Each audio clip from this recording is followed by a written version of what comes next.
and Governor Pawlenty responded by providing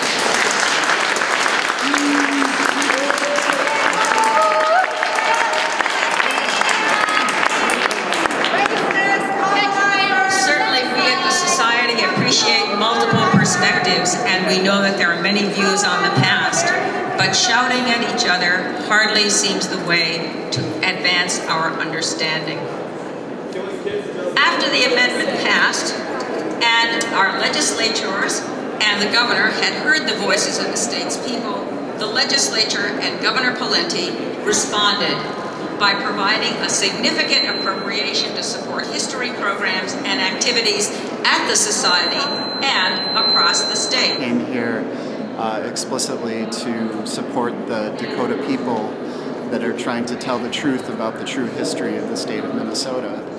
And unfortunately that history includes a genocidal aspect. A lot of people here are in support of taking down Fort Snelling. Fort Snelling is the site of the genesis and the genocide of the Dakota people, the indigenous people of the state of Minnesota. And so we're here in solidarity with the Dakota people, those that are remaining. What would be the rationale then for getting rid of the fort? That would actually be pretty hard on a lot of Minnesotans, and I don't see that happening very likely. Do you? Well, right now a lot of people are thinking about the state budget and trying to cut corners. In every way, I just saw it. It just saw it. And so one of the corners that could definitely be cut is to at least stop funding any kind of restoration for a site of genocide in the state of Minnesota. Or at least we got to make it more apparent to people that it happened. It's rather stunning how we sort of gloss over that aspect of Minnesota history. Right. In 1862, 1863, there was a struggle between the Dakota people and the U.S. government. It's called the U.S.-Dakota War.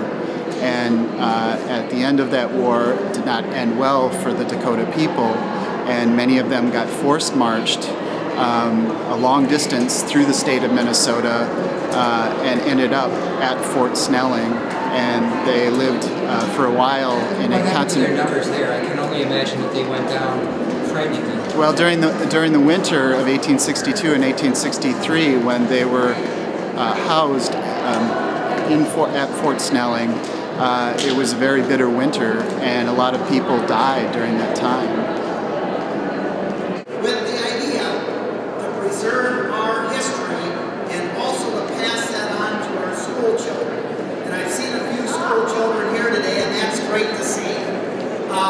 We need to make sure that we invest in our history and its preservation.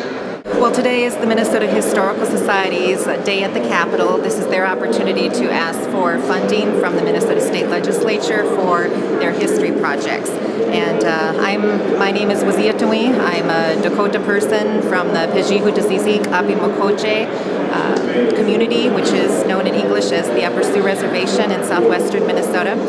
And we're here to support our campaign, which is to take down Fort Snelling, which from our perspective is an icon of American imperialism.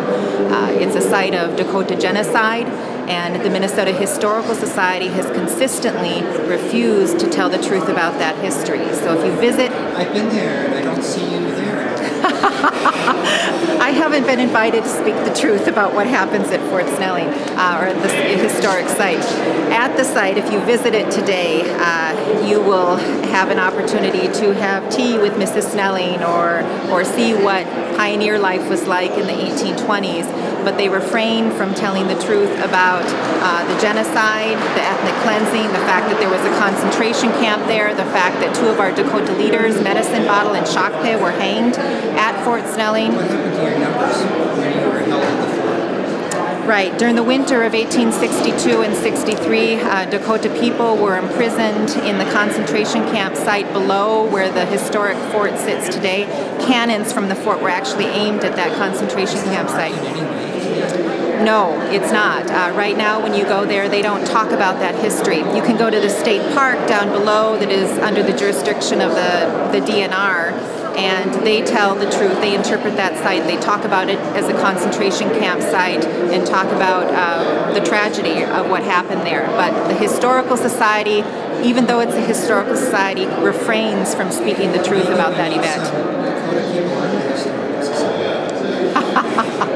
I think that this institution, especially under the leadership of Nina Archibald, is hopeless in terms of truth-telling. I think that under her direction, she's made it very clear that she doesn't want that truth spoken, or if it is spoken, she wants it confined to such a limited story that it can be overwhelmed by the celebratory narrative of Minnesota statehood. Most Minnesotans don't realize is that the fort that exists there now is not the original fort. It's a replica. By the 1950s or mid-20th century, the original fort was crumbling, and so it was through a major restorative effort from Minnesotans that the fort was reconstructed. What we see there now is a replica. It's not the original fort, and that replica is now crumbling, and they want to repair it again. Well, I just had a woman come up and say that she never thought about the fort in this way, but our presence here has affected her, changed her mind. So we're here to educate. We're here to wake people up and say, why is it that Minnesotans are still celebrating these icons of colonialism?